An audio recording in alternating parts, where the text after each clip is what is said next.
Well, top of the week to you, Bible study leaders. We continue with our YouTube sessions, equipping you for Sunday morning Bible study. This week, we're looking at lesson 19, developing strong convictions, and we'll be looking at the story of Caleb. That will be our primary character for this week. You can find the text in Numbers chapter 14, verses 20 through 38. I recommend that you read all of chapter 13 and the beginning of chapter 14 to give you a better background. But here's a little bit of what's happened. At this point, the people of Israel have made it to the outskirts of the land of Canaan.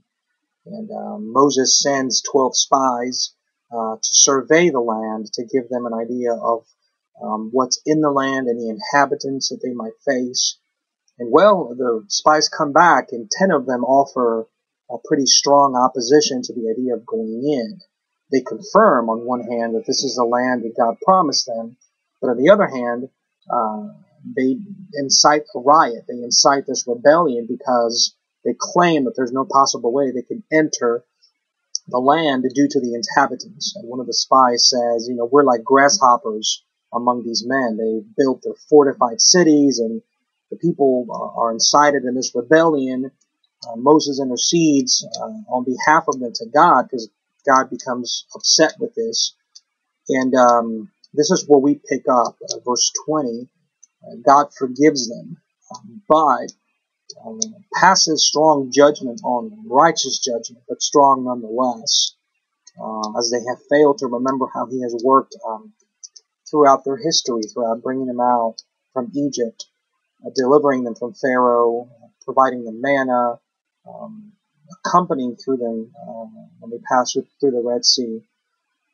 So when you deal with this chapter, you're going to be talking about ideas related to trusting God, devotion and conviction.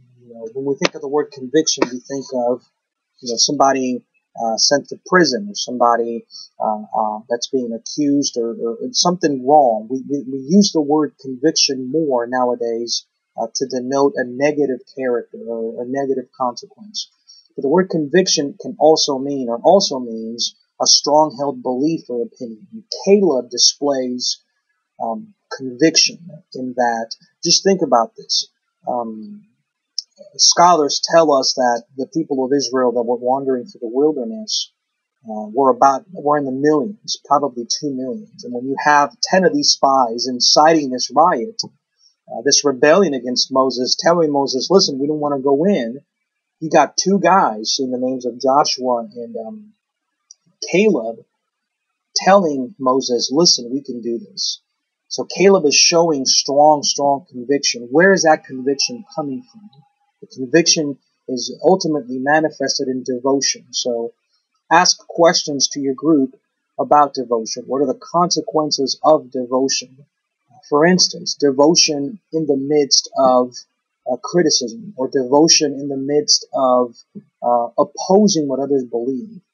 In this case, speaking about the Bible, Caleb's devotion goes against the populace belief. Caleb's devotion, nobody wants to go in. These guys have, in fact, gotten into the people of Israel's mind, into their heads, and now the people of Israel are afraid. They don't want to go in.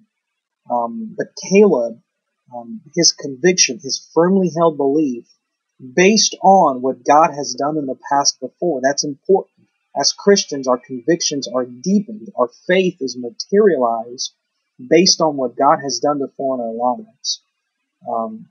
So his devotion is based on something material. He knows, listen, God has taken us out of Egypt.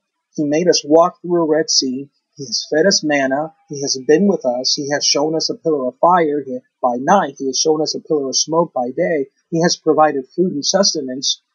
And he actually brought us to where he told us he was going to bring us. So I believe God will help us conquer these people. So that's where he displays a strong devotion. Focus on ideas like that during your week. Probably another part that will take most of your time during your discussion is the idea of discipline.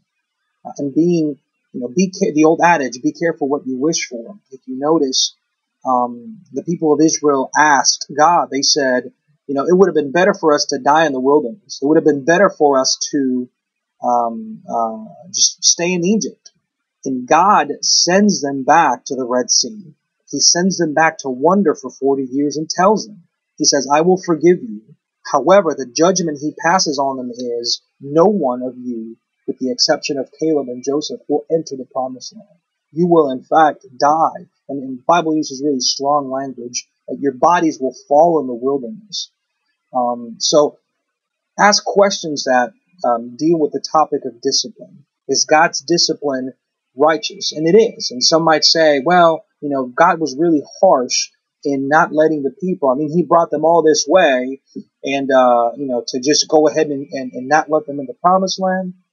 Well, let's remember, this happens right after Mount Sinai, and the people of Israel don't necessarily have a good track record of trusting God. So God's discipline is ultimately always right.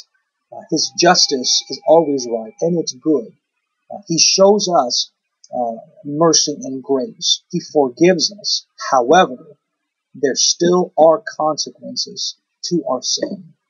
So these are some of the things you can talk about during your Bible study this week. If you have any questions, please feel free to call me or email me, and I'd be glad to help. See you guys next week.